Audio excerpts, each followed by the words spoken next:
que si tout le monde pouvait se mettre debout, pour une fois de plus encore, prier le Seigneur. Nous allons entonner un cantique, pour ceux qui connaissent, vous pouvez m'accompagner, c'est en portugais. Quem como o Senhor, poderoso como o Senhor. Quem é como o Senhor, poderoso como o Senhor. Quem é como o Senhor, quem é. Canta quem é como o Senhor, poderoso como o Senhor. Quem é como o Senhor, quem oh, quem é como o Senhor, poderoso como o Senhor. Minha vida como o Senhor, amoroso como o Senhor. Quem é como o Senhor, poderoso como o Senhor. Cet après-midi, tu vas élever ta voix pour bénir le nom de l'Éternel. Tu vas demander à l'Éternel qu'il puisse disposer ton cœur, qu'il ne puisse pas voir en moi une personne que tu connais, mais qu'il puisse voir en moi un instrument qu'il est en train d'utiliser pour ta bénédiction cet après-midi. C'est pour ça que tu as prié en ce moment pour recommander ces instants, que tout ce qui est d'esprit de perturbation, tout esprit de confusion qui cherchera à détourner ton attention soit loin soit repoussé au nom de puissance de Jésus-Christ, nous prions. Père après-midi, qu'il ne puisse pas avoir place, Père éternel. Montre-toi, Seigneur Jésus-Christ, cet après-midi. Conduis-nous, Père éternel, du début jusqu'à la fin. Que ta paix, Seigneur Jésus-Christ, soit notre partage, Seigneur Jésus-Christ. Merci, merci pour ta grâce, merci pour ton amour, merci pour tes bienfaits, dans les noms puissants, Seigneur Jésus-Christ. Amen. Amen. Amen. Le thème que nous allons partager cet après-midi s'intitule « Prenez garde à la passion de la jeunesse ».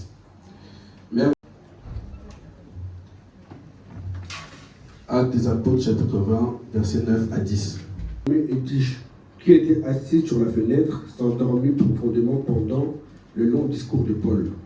Entraîné par le sommeil, il tomba du 3e étage jusqu'en bas, et il fut relevé mort. Mais Paul, étant descendu, il se pencha sur lui et prit dans ses bras en disant : Ne vous troublez pas, car son âme est en lui. Bien, pour nous prendre place. Cet après-midi, le message, il ne faut pas que le message de cet après-midi, il n'est pas ciblé à un public donné. Le thème se porte, on va dire, sur la jeunesse, mais je sais que cet après-midi, toi aussi, tu vas avoir ta part cet après-midi.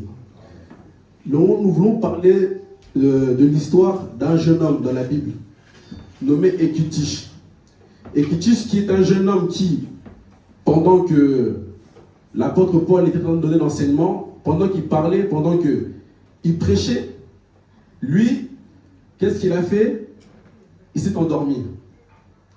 Il s'est endormi, et là où il s'est endormi, c'était dans un espace où il y avait le vide. Comme si, ici, nous avons un étage de 3 mètres, comme il est écrit, et il a perdu l'équilibre, il est tombé. Et comme la Bible nous dit, il est tombé et il est mort. Cet après-midi, notre message, il s'oriente vers un groupe, on va dire, qui est la jeunesse, mais l'Église aussi a sa part à trouver dans cette parole. Amen. Amen. Car nous vivons une période où la jeunesse est attaquée par le monde des ténèbres. Amen. La jeunesse est attaquée par plusieurs façons. Le diable cherche à attaquer la jeunesse, que ce soit au niveau des études, que ce soit au niveau du travail, ou même au niveau familial, en créant des troubles entre les parents et les enfants. Alléluia. Mais laissez-moi vous dire que la jeunesse n'est pas l'église de demain, c'est l'église d'aujourd'hui, la jeunesse.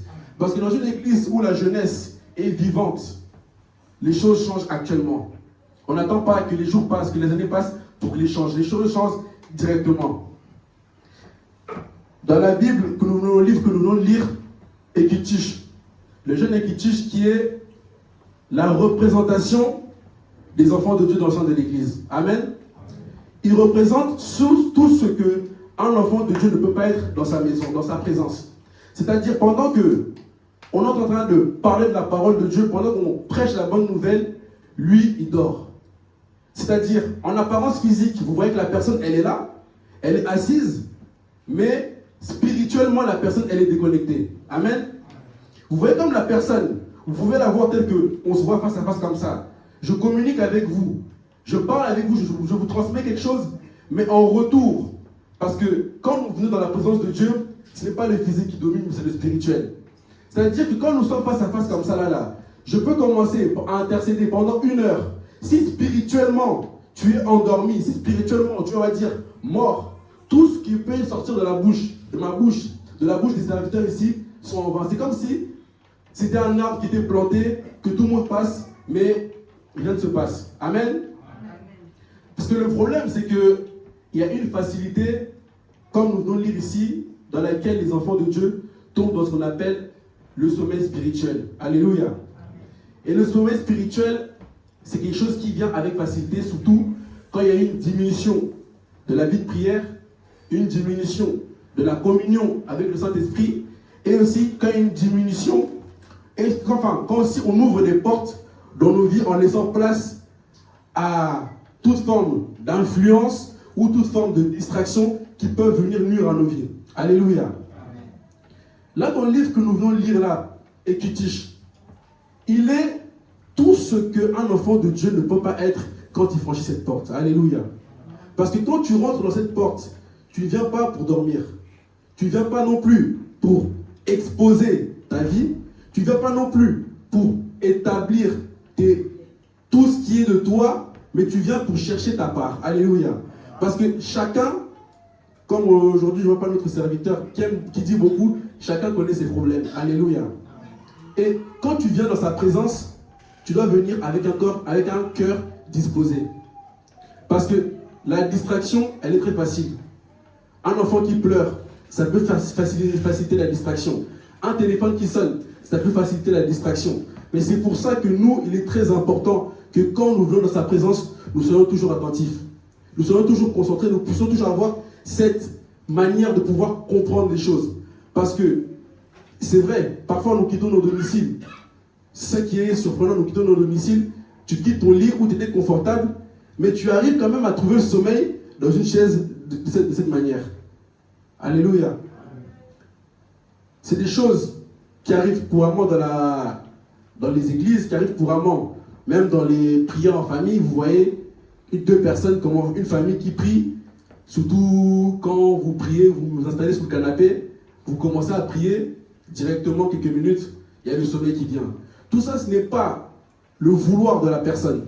Tout ça, ce n'est pas toi qui cherches, mais c'est cet affaiblissement-là que tu t'es laissé, qui est venu en toi suite à une diminution au niveau de la vie de prière ou d'une diminution de la communion avec le Christ. Alléluia. C'est pour ça que l'Éternel, lui, il cherche à nous réveiller. L'Éternel cherche à réveiller la jeunesse, il cherche à réveiller son Église. Alléluia. Dans le livre de Éphésiens, chapitre 5, au verset 14, si quelqu'un peut nous faire la lecture.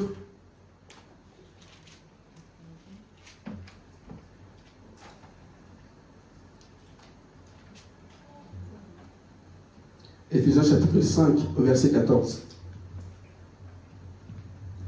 Je lis au nom du Seigneur. Éphésiens chapitre 5, verset 14. C'est pour cela qu'il est dit, réveille-toi, toi qui dors. Réveille-toi d'entre les morts, et Christ t'éclairera. Prenez garde à vous, conduire en circonspection, non des insensés, mais comme des sages. Parole du Seigneur. Alléluia. Dans le livre que nous allons lire, c'est une obligation. C'est une obligation que l'Éternel nous dit, qui nous donne, de réveille-toi, toi qui dors. Réveille-toi d'entre les morts. Alléluia.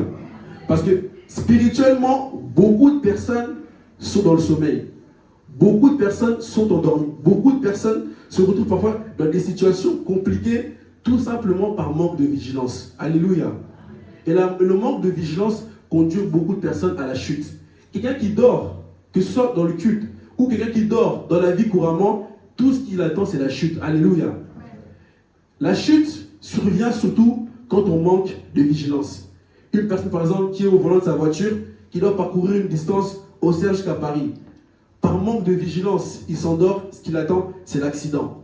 Une personne, on va dire, qui monte l'échelle, il loupe une marche. par manque de vigilance, ce qu'il attend, c'est l'accident aussi. C'est-à-dire, le sommeil spirituel, il conduit énormément d'enfants de Dieu, que ce soit surtout au niveau de la jeunesse, à la chute.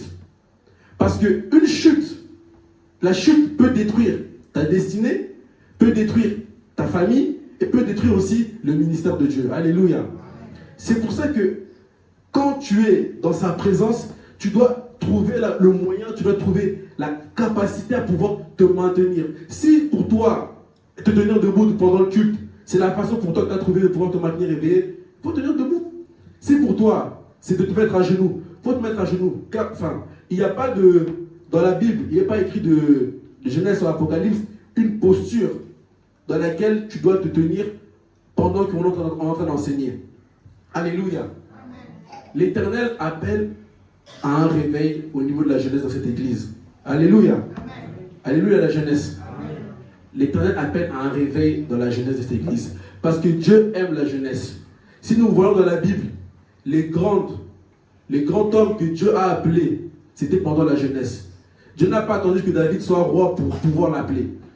Dieu n'a pas attendu que Timothée soit grand pour qu'il puisse l'appeler. Dieu n'a pas attendu que Jérémie soit grand pour qu'il puisse l'appeler. Dieu, il aime la jeunesse. Amen. Dieu, il aime prendre, comme on dit, il aime prendre là où il n'y a personne, là où personne ne voit le potentiel, là où personne ne voit le talent, c'est là que l'Éternel, il aime ramasser. Et moi, dans cette église, je vois énormément de talent. Je vois énormément de talent, je vois énormément de potentiel dans cette église. Mais tout ce qui bloque parfois, c'est l'endormissement. Amen. Parfois, tout ce qui empêche la personne de pouvoir atteindre là où l'Éternel veut l'emmener, c'est parfois le sommeil. Il est encore endormi. Or que, quand l'Éternel, il impose, il dépose quelque chose pour toi, mais si toi tu manques de vigilance, tu peux rater. Alléluia. Si toi, tu es là, l'Éternel, il descend, il est en train de proposer quelque chose pour toi, il dispose quelque chose pour toi, mais toi, par manque de vigilance, par manque d'attention, tu peux rater ce que l'Éternel avait mis à ta disposition pour toi. Alléluia. Alléluia. C'est pour ça que nous devons avoir cette vigilance. Toujours garder cette concentration, toujours garder cette façon de visualiser les choses. Quand tu rentres dans la présence de l'Éternel, quand tu rentres dans sa maison, tu dois savoir en âme et conscience que je suis venu ici pour un but. Parce que les prières, tu peux très bien prier chez toi, oui, certes. Tu peux commencer à prier du 1er au 31 chez toi, oui. Mais si tu as choisi de venir ici, ce n'est pas par toi-même. Parce que quand on vient ici, ce n'est pas une habitude. Moi, je ne viens pas ici tous les dimanches parce que j'ai le piano, je dois jouer. Amen. Je viens ici parce que je sais ce que je cherche. Dans mon fond de mon cœur, je sais ce que je cherche. Le serviteur ici ne vient pas tous les jours ici parce qu'il est le pasteur ici. Non. Il sait lui aussi quand il cherche. Parce que quand il voyage, quand il se déplace, l'église continue à travailler ici. Les serviteurs maintiennent l'œuvre parce qu'ils savent aussi ce qu'eux ils cherchent. Amen. C'est-à-dire toi-même, si quand tu rentres dans ce lieu et que dans ton cœur, tu as du mal à pouvoir comprendre, à te donner à toi-même la réponse à qu'est-ce que je fais ici, c'est que tu dois te remettre en question. Alléluia. La passion, comme notre thème, la passion. La passion, c'est quelque chose qui détruit énormément les enfants de Dieu. Alléluia. La passion, c'est quelque chose qui détruit énormément la vie, la destinée et l'orientation des enfants de Dieu. Dans le livre de Ecclésiaste, chapitre 11, au verset 19,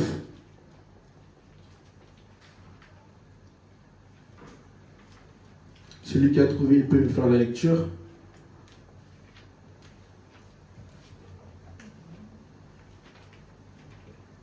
Ecclésiaste, chapitre 11, au verset 19.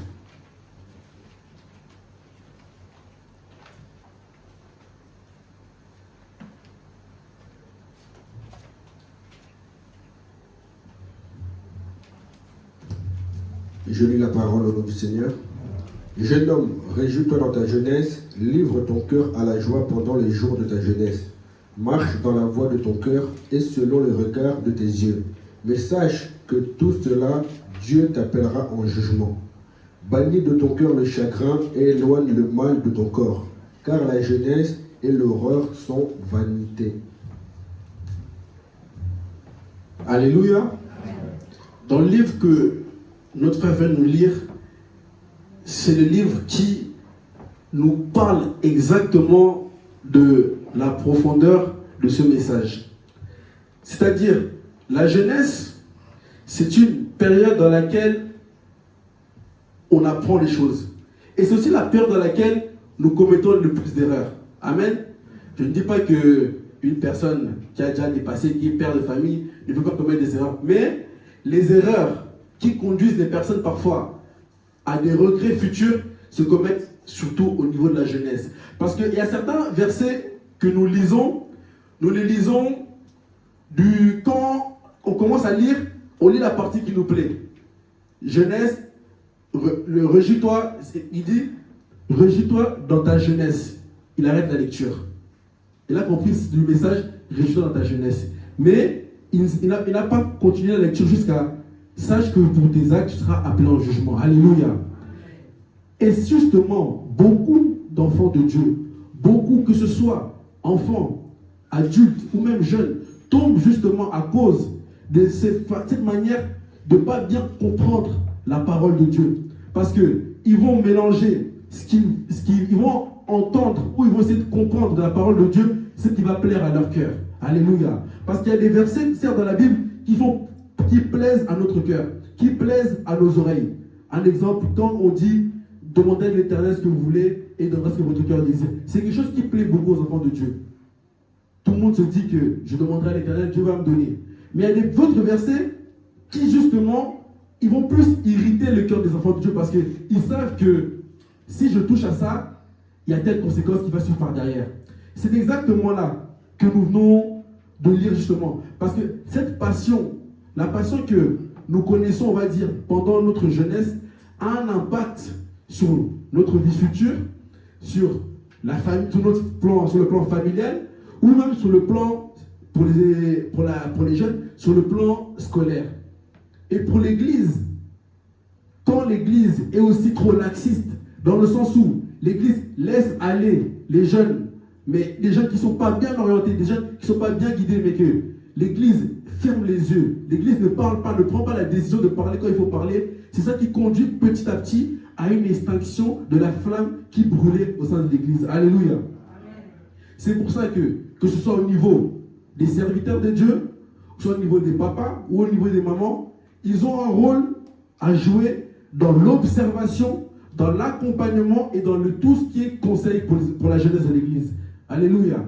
Quand je parle d'orientation, des conseils ou tout autre, ça peut être sur le plan scolaire, ça peut être sur le plan relationnel ou même sur le plan du travail. Parfois, on prend du recul parce qu'on se dit, celui qui me conseille n'est pas un membre de ma famille. Mais qui te dit que ce n'est pas une personne que l'Éternel se sert pour pouvoir t'emmener plus loin? Alléluia. C'est pour ça que tu dois toujours avoir cette capacité à visualiser les choses. Demander cet esprit de discernement au Seigneur qui puisse te permettre de voir, de captiver quand il y a une chose qui vient des fois face à toi, de ne pas réagir à chaud, mais de prendre le temps parfois de comprendre et d'analyser la chose. Alléluia. Parce que la jeunesse, dans le monde dans lequel on vit, c'est une jeunesse qui est dominée par la passion. Alléluia. Elle est dominée par le matu-vu, par tout ce qui frappe aux yeux, par tout ce qui peut plaire. C'est tout ça que la jeunesse, la génération dans laquelle nous vivons, aime. C'est tout ce que ce soit les femmes, les hommes de cette nouvelle génération ont pour préférence d'aimer et qu'ils trouvent bon à leurs yeux ou à leur cœur. Alléluia. Je vais vous donner quatre points pour protéger justement sa jeunesse pendant la vie spirituelle. Ça protège sa vie spirituelle pendant sa jeunesse. Alléluia. Par rapport à ça, nous avons 4 points. Nous allons prendre dans le livre de Luc, chapitre 4, au verset 1 à 13. Là où on nous parle de l'histoire de Marthe et de Marie, sœur de Lazare, quand Jésus est passé. Pendant que Jésus parlait, pendant que Jésus enseignait à Marie, Marthe, elle, s'empressait d'aller faire ses affaires à gauche, à droite. Alléluia. Le premier point, c'est aimer la parole de Dieu. Alléluia. Aimer la parole de Dieu. Si tu veux protéger ta vie spirituelle, tu veux éviter de tomber dans un sommeil profond pendant ta jeunesse et avoir des regrets, tu dois aimer la parole de Dieu.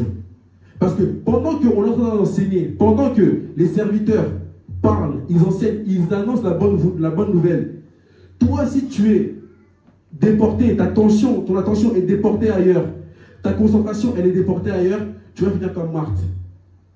C'est-à-dire l'essentiel de la parole, l'importance de la parole, ce qui est la vie pour toi, la vie qu'on est en train de t'apporter, tu vas la manquer. Alléluia. La deuxième, c'est le développement d'une vie de prière solide. Amen. Parce que la prière, quand on parle de la prière, qu'est-ce que c'est? La prière, c'est la communication avec le Seigneur. Certains, parfois, ils pensent que prier, c'est crier. Ils commencent à crier du matin, ils crient au soir, je dis Seigneur, je crie à toi tous les jours. Tu cries, mais est-ce que tu penses que Dieu t'a entendu? Tu peux crier matin, midi, soir, mais si ton cœur n'est pas disposé à lui, comment tu veux qu'il crie? Parce que sachant que la prière, c'est la communication, c'est notre manière à nous de communiquer avec le Seigneur. Quand tu pries avec le Seigneur, tu dois pouvoir avoir cette capacité de comprendre que j'ai été écouté par le Seigneur, que ce que j'ai dit a été entendu. Alléluia. Le troisième point que nous avons, que les jeunes puissent bien noter, c'est les fréquentations. Choisir les bonnes fréquentations avec lesquelles nous pouvons marcher.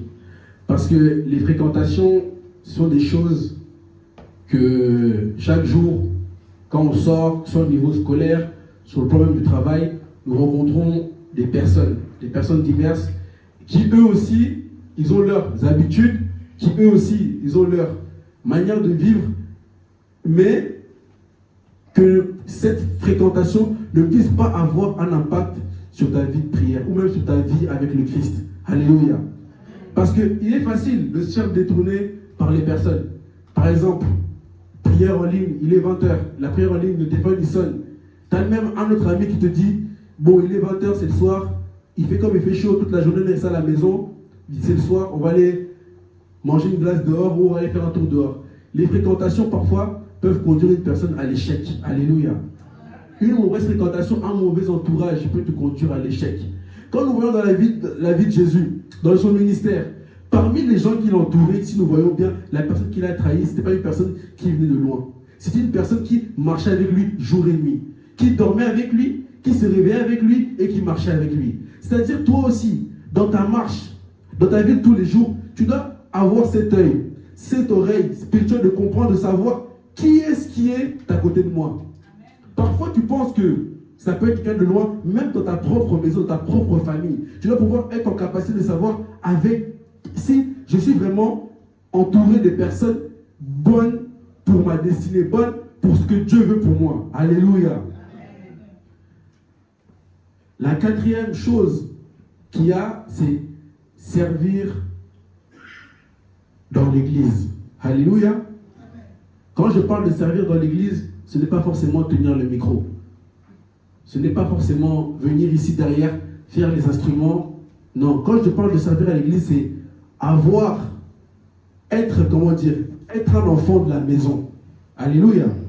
Parce qu'un jeune ou une personne qui est engagé dans le Seigneur, qui a 2 pieds dans le Seigneur, parce qu'il joue et apporte une pierre à l'édifice de sa maison, Dieu aura toujours un ciel favorable pour lui. Alléluia.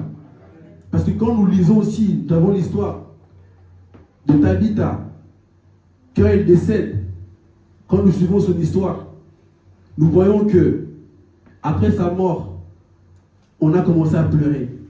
On pleurait, oh comment cette maman elle est pu partir. Comment elle a pu nous quitter? Souviens-toi. Alléluia. Parce que l'Éternel se souvient toujours de ceux qui font pour lui. Alléluia. Et ça permet aussi de dire à l'Éternel, rappelle-toi de moi. Souviens-toi de moi. Alléluia. Ézéchias, on est venu lui annoncer qu'il allait mourir. Mais il a dit à l'Éternel, il n'a pas accepté son sort. Si tu sais que tu œuvres dans sa maison, que tu apportes quelque chose dans sa maison, il y a des choses que tu ne peux pas accepter dans ta vie. Alléluia. Ézéchias, on est venu lui apporter la nouvelle que tu vas mourir, dis au revoir à ta famille. Il a dit non. Le jour même, à l'instant même, il s'est retourné. Il a dit non, Seigneur, souviens-toi de moi. Alléluia. Quand tu œuvres dans la maison de l'Éternel, tu as la possibilité de dire à l'Éternel de se souvenir de ce que toi tu as fait pour son œuvre. Alléluia. Alléluia.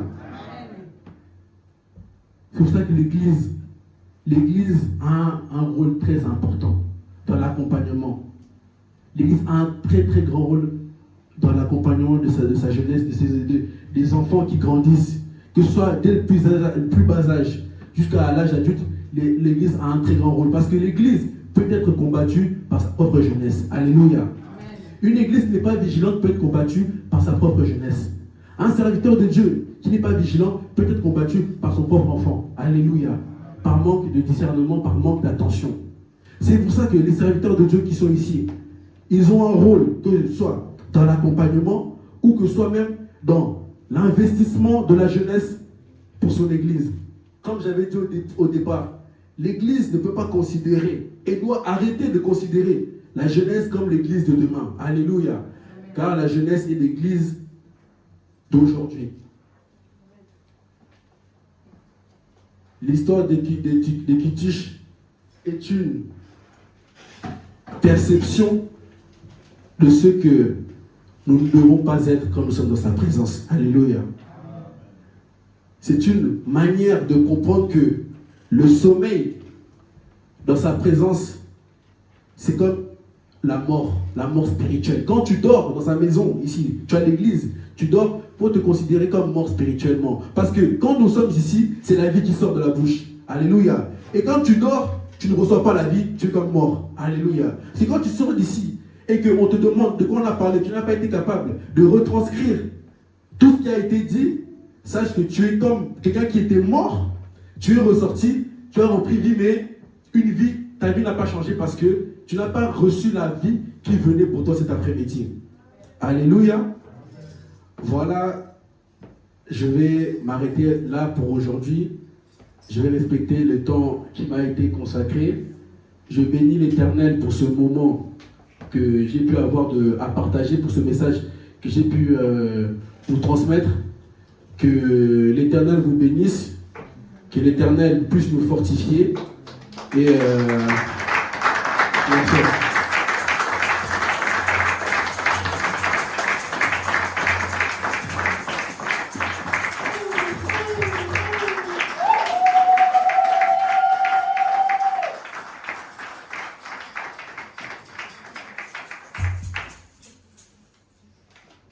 Voilà, je vais céder le micro à l'homme de Dieu qui puisse prendre le relais sur le temps qu'il nous reste. Alléluia. Amen. Que l'Éternel vous bénisse. Amen. Alléluia. Amen. Est-ce qu'on peut acclamer pour notre Seigneur? On peut acclamer. C'est vrai que les jeunes a respecté les temps qui lui a été donné. Et moi, je ne veux plus aller le plus, mais je vais faire asseoir certaines choses, c'est tout simplement. Je ne vais pas revenir à ce qu'il a dit, qu'il a parlé d'Équitiche. Alléluia. Qui somnolait pendant que Paul faisait un grand discours. Nous devons faire attention. Quand nous venons dans la maison de Dieu, nous venons pour dormir ou pour écouter la parole. C'est pour écouter la parole. Alléluia. Ce n'est pas une bonne attitude quand on vient dans la maison de Dieu. Moi, je me pose des questions. Je me pose des questions. Quand quelqu'un y vient dans la présence de Dieu, là où il y a des baffles qui retentissent,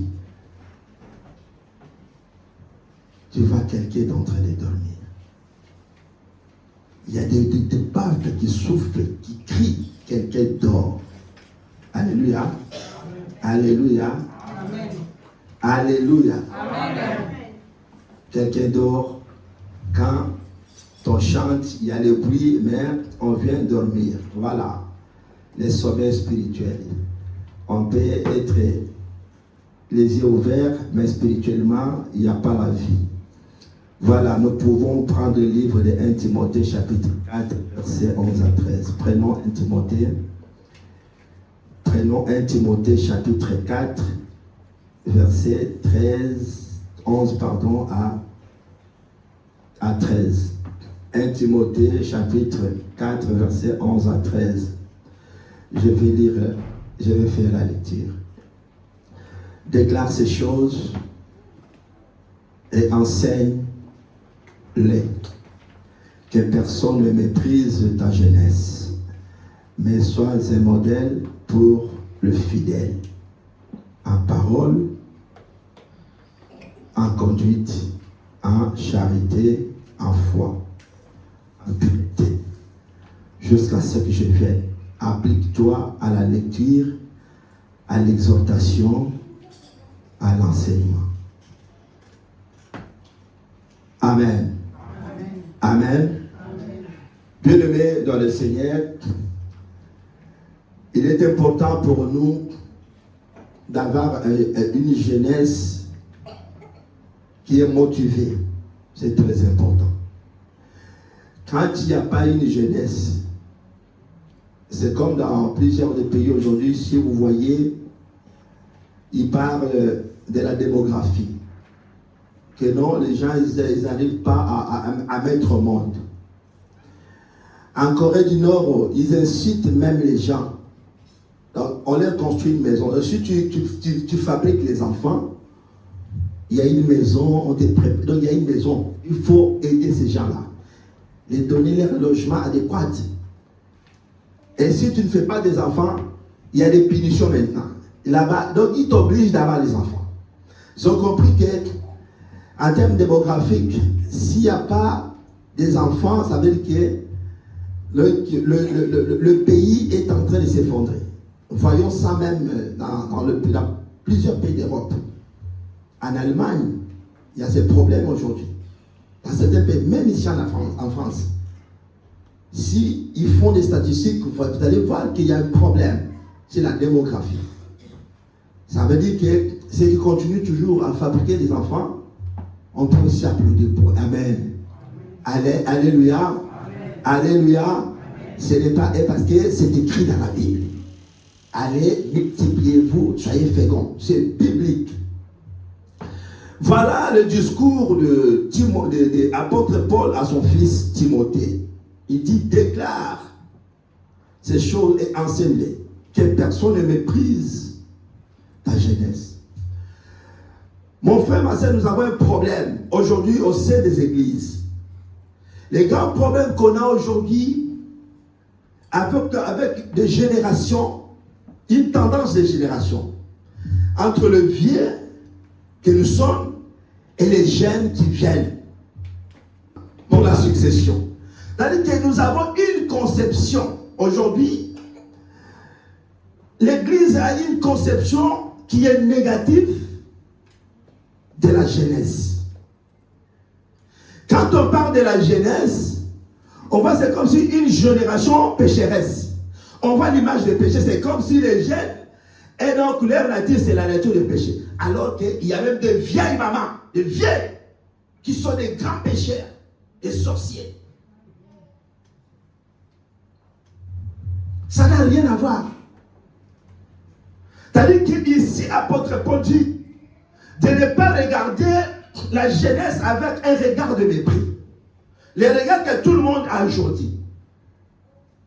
Quand on parle de la jeunesse, c'est comme si un jeune, voilà, je sais qu'aujourd'hui, il y a l'annonce qui a été faite, que ça sera le culte de la jeunesse qui est passé. Mais quand des fois, il y a certains qui se sont demandé, qu'est-ce que je vais y aller là-bas, c'est le culte de la jeunesse, qu'est-ce que je vais. Et quand vous allez, il y a certains qui vont même demander, qu'est-ce qu'ils ont parlé, qu'est-ce qu'ils ont dit, les jeunes, qu'est-ce qu'ils ont dit. le message qui est sorti ici, ce n'est pas seulement le message pour les jeunes, mais c'est un message qui peut nous bénir, qui peut bénir la vie de chacun. Qui peut amener quelqu'un à se contenir dans sa marche avec le Seigneur, dans la marche chrétienne. Le problème, ce n'est pas de regarder la jeunesse ou le jeune avec un regard de mépris. Nous avons besoin de la jeunesse. L'Église est en retard aujourd'hui. L'Église est retardée en tout et pour tout. Nous sommes en retard. Pendant que le monde avance, pendant que la science avance, les choses avancent. Mais l'Église aujourd'hui, nous sommes toujours en retard. Parce que nous avons du mal à se réveiller. L'Église a du mal à préparer même la succession de l'œuvre de Dieu, la succession de la continuité de l'œuvre de Dieu. Mais regarde le monde. Apôtre Paul dit, est-ce que le monde ne vous enseigne-t-il pas? Je regardais le mois dernier, c'est moi-même qui va s'éteindre aujourd'hui, dans un pays de la monarchie, un roi qui est en train de préparer la succession. Ça veut dire quoi? Un jeune qui est préparé pour la succession de la royauté. Et c'est ce jeune-là, c'est lui qui a conduit une grande réunion de haut niveau de la sécurité. Un petit de rien. Pourquoi ils savent très bien que s'il n'y a pas la succession, et la suite, ça sera difficile, compliqué. Alléluia. Alléluia. C'est-à-dire que nous devons préparer la génération, la jeunesse, pour prendre la main de ce que nous faisons, pour que l'œuvre de Dieu continue. Et c'est ça que les apôtres ont fait. Nous n'allons pas attendre jusqu'on sera un peu affaibli. Je peux tomber là où je suis, je peux tomber. Même Papa Tendele là, il peut tomber. Mais si on tombe par exemple, dis-moi qui à ce moment, qui peut s'élever pour dire que non, l'œuvre doit continuer? Il n'y a personne. Et si on va attendre, dire que non, il faut attendre que la personne ait 28 ans, 30 ans pour prendre le temps. Comment les choses, réveiller celui qui dort à côté de toi, comment les choses peuvent se faire normalement? Alléluia. Alléluia.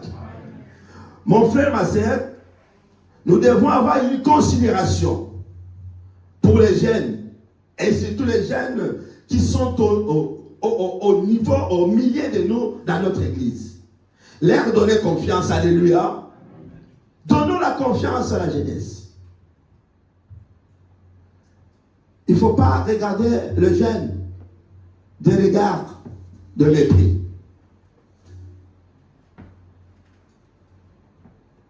Parce que le plus grand péché que l'Église voit, c'est ça que moi je me suis toujours dit. C'est quand on parle, j'ai l'impression que le péché de l'Église, c'est l'adultère. Souvent c'est ça, c'est comme si le péché de l'Église, c'est l'adultère.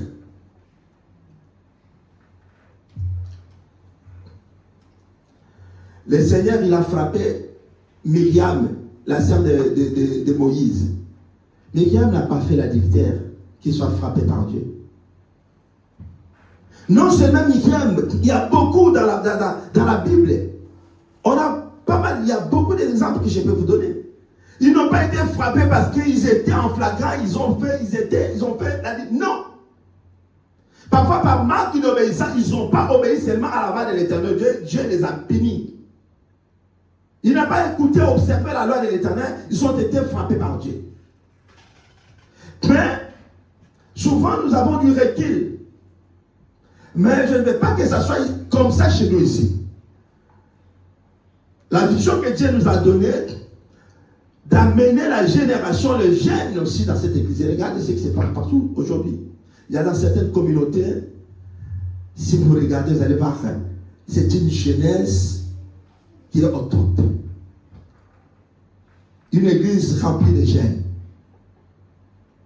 Et il y a une ferveur dans cette église. Les jeunes qui sont aux commandes aujourd'hui, vous allez voir, même la louange, l'adoration, la modération, ce sont les jeunes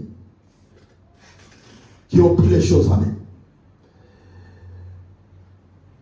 Et Paul, il va plus loin pour dire, aux jeunes, il donne conseil à Timothée, son fils. Il veut par contre que ce soit une génération modèle. L'œuvre de Dieu va par un témoignage. Nous devons être modèles. Il faut être modèle. Vous savez, aujourd'hui, que je l'ai toujours dit, même au serviteur de Dieu, que maintenant, la parole de Dieu ne va pas prendre la place dans le cœur des gens. Mais les gens maintenant, tellement nous avons déjà vu beaucoup de choses dans ce monde. Maintenant, les gens, ils vont peut-être être modèles de Christ par rapport à notre image que nous présentons devant l'Éternel. Alléluia. Devant notre marche. C'est-à-dire que la Bible même ne va plus maintenant nous enseigner, mais c'est notre attitude, notre mode de vie en Christ. C'est ça qui va enseigner maintenant les gens pour se convertir, pour donner leur vie en Christ. Parce que tu vas enseigner, tu vas donner des versets bibliques. Et qui ne vont pas transformer les cœurs des gens. Mais les gens vont maintenant suivre le modèle des gens maintenant qui les renseignent. Comment ils marchent, comment ils sont, pour accepter et suivre leur modèle, afin de suivre la marche du Seigneur. C'est pourquoi nous avons besoin d'un modèle au sein de l'Église. Des jeunes modèles. Des jeunes qui sont fidèles. Fidèles et obéissants à la parole de Dieu. On n'a pas besoin des infidèles. Fidèles à la parole de Dieu, fidèles à nous-mêmes, qui témoignent la parole. Nous avons besoin d'une jeunesse qui a une bonne conduite. Et regarde notre conduite. Non seulement la jeunesse qui doit se conduire selon la conduite de Dieu, même les enfants de Dieu, que tu sois maman, que tu sois papa, que tu sois serviteur, l'œuvre de Dieu va avec la conduite. Alléluia. Je ne peux pas être porteur de la parole de Dieu, de témoignage de Christ, si ma conduite n'est pas bonne. Alléluia. Paul parle d'une conduite irréprochable. Et quand il va parler même aux anciens, aux diacres des églises, il dit, tu ne peux pas conduire l'œuvre de Dieu si tu n'arrives pas à conduire, à contrôler même ta propre maison. Parce que c'est là où ça commence les problèmes. Si un serviteur, il n'est pas capable de conduire sa propre maison, il n'est pas capable d'orienter ses propres enfants, il aura du mal à conduire l'église du Seigneur. Alléluia. Paul nous recommande de commencer d'abord chez nous, d'être modèle. C'est ça aussi. L'église, les jeunes, nous devons être modèles. Notre conduite. Une conduite digne d'un enfant de Dieu, modèle. C'est un bon thème. Nous parlons de garder, que vous devez prendre garde, prenez garde aux passions de la jeunesse. Vous comprenez le mot. La passion de la jeunesse, où la passion nous amène. Et quand l'apôtre Paul dit que ne vous conformez pas au siècle présent, mais je sais que c'est ce siècle que tout le monde aime aujourd'hui. Nous aimons la sensation de ce siècle. Nous sommes départagés entre Dieu et le monde. Parce qu'aujourd'hui, c'est un peu difficile de chercher un enfant de Dieu, de le trouver dans l'église, réellement. Un enfant de Dieu, si tu le cherches aujourd'hui, et surtout, que tu sois jeune ou pas, et si la parole de Dieu n'est pas ancrée en toi, tu seras toujours départagé entre Dieu et le monde. Mais l'église, nous avons besoin d'une jeunesse, comme vous venez là, qui doit être modèle, une bonne conduite, un bon témoignage, même de l'extérieur. Alléluia. Alléluia. Soyez pas une jeunesse qui vient avec l'apparence seulement comme une fois nous avons vu dans certaines églises, ceux qui viennent. Moi, je l'ai toujours dit, nous devons faire attention. Les faits, un enfant de Dieu, il faut éviter l'hypocrisie. Les faits de venir, de marcher. Parce que les gens croient qu'être un enfant de Dieu sérieux, c'est le fait de marcher comme ça, peut-être. Donc, très doucement, donc, c'est ça être fils de Dieu. Non. Tu peux marcher comme on dit en lingala, comme un Yankee, mais un vrai serviteur de Dieu. Alléluia. Mais les enfants de Dieu, ils ne veulent pas qu'on sache leur nature ici. Ici, on vient comme des brebis. Mais quand on sort ici tu as un nom. Là aussi, dehors, tu as un nom. La Bible dit dans le livre des Actes des Apôtres, chapitre 15, verset 36 à 39. Vous pouvez le lire, mais je vais dire ce qui est écrit. Là, la Bible nous parle de Paul, apôtre Paul et Barnabas. Barnabas, qui a été un enseignant distingué. Barnabas, il a plaidé pour l'encadrement de la jeunesse. Barnabas, il était un formateur, un enseignant qui encadrait la jeunesse, les jeunes. Un jour, il y a eu une dispute entre apôtre Paul et Barnabas. Pourquoi? Parce qu'il plaidait plus pour la jeunesse. Comment la jeunesse pouvait être intégrée dans le ministère? Comment la jeunesse pouvait être un instrument ou l'élément utile, important pour l'évangile de Christ? Il plaidait le pardon. Il encourageait les jeunes. Mais qu'est-ce qui s'est fait? Un jour, il y a eu une dispute, il y a eu une discussion très violente entre Paul et Barnabas. Parce que de son côté, Barnabas, comme il était informateur, il voulait amener avec lui Jean, qu'on appelle Marc, et Paul. Il n'a pas voulu. Cela n'a pas plu à Paul. Paul dit à Barnabas, non, on ne peut pas amener ce petit ici. Ces jeunes, on ne va pas l'amener. Parce que ces jeunes nous a abandonnés quelque part. Quand on était en partie, il nous a abandonnés. On ne va pas l'amener. Mais Barnabas dit, non, c'est un jeune utile, on doit l'amener avec nous. Paul s'est opposé. Et c'est là où il y a eu un problème entre les deux. Barnabas dit à Paul, bon, comme tu ne veux pas que j'amène ces jeunes, ça veut dire que nous allons nous séparer ici. C'est ça qui a fait cause de leur séparation dans le ministère. Nous allons nous séparer parce que toi tu ne veux pas que j'amène avec moi Jean-Marc. Nous allons nous séparer. Paul a dit oui, je suis d'accord, on va se séparer. Paul il va prendre avec lui Silas et Barnabas. Il va prendre de son côté Jean-Marc pour aller préparer les formules. Mais regarde, plus tard dans les livres, si vous lisez dans les livres de Timothée, chapitre 2, verset 11, c'est plus tard, dans la prison, dans la fin de vie même, dans la prison, c'est là où Paul, il va reconnaître l'œuvre faite par Jean-Marc, qui va dire à Luc, d'aller dire à Timothée, Luc est avec moi, mais prends aussi Barnabas, car c'est un élément utile pour le ministère. Tu dois l'amener avec toi. Alléluia. Tu dois l'amener avec toi. Il a compris plus tard. Et il n'a pas voulu. Il n'a pas voulu que Jean-Marc soit intégré. Pourquoi? Il avait aussi sa conception devant les choses. Mais c'est après qu'il a compris que la charge du travail que nous avons, la charge de la responsabilité, de la mission que nous avons, est plus lourd et plus important.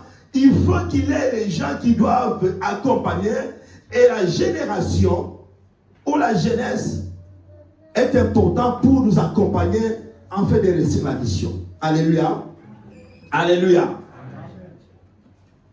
Paul a compris cela, mais c'était déjà trop tard. Il était déjà en fin de vie dans la prison. Mon frère, ma soeur, nous avons besoin des jeunes,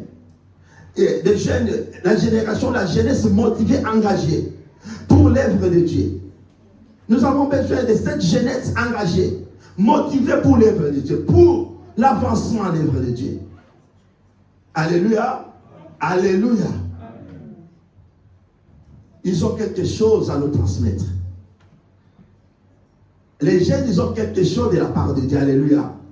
Il ne faut pas mépriser la jeunesse. Il ne faut pas regarder la jeunesse avec un regard de mépris. Mais nous devons considérer la jeunesse comme l'a fait Barnabas. Nous devons avoir la considération. Quand on parle de jeunes, il faut avoir la considération pour l'œuvre de Dieu. Les instruire à avancer avec le Christ. Parce que là, on se dit, quand on a des problèmes ici, on veut aller, si on nous dit d'aller seulement déménager le local à côté, parce qu'il y a des grosses tables là-bas qui pèsent. On va dire que non, il faut que les jeunes vont là-bas. Pourquoi on va engager les jeunes pour aller? Parce qu'on sait que les jeunes sont forts. Ça veut dire que pour des bois, des fers, des objets, ils sont forts, mais pour la parole de Dieu, les jeunes sont faibles, c'est ça. Pour si nous avons besoin à donner aux jeunes la responsabilité physique, on s'est dit qu'ils nous dépassent la force, ils nous dépassent la capacité de faire. Nous avons besoin de la jeunesse.